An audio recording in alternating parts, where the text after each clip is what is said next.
Hello everyone, welcome to Virakti Education. So here we have a question that 2 divide 2 plus 2 minus 2. So now let's solve this problem by using a PEMDAS rule, okay? PEMDAS, P-E-M-D-A-S.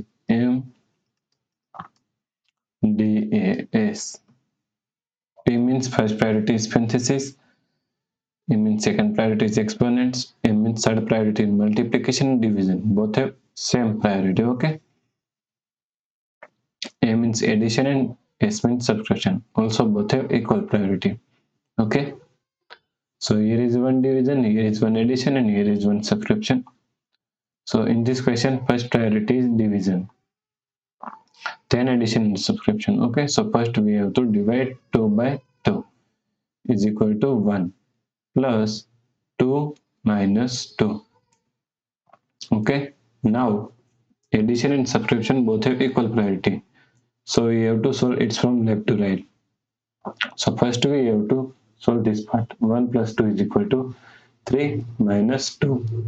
Now 3 minus 2 is equal to 1. So the correct answer is 1. If you like this problem, please like, share and subscribe Virakti Education YouTube channel and do not forget to comment your answer. Thanks for watching the video.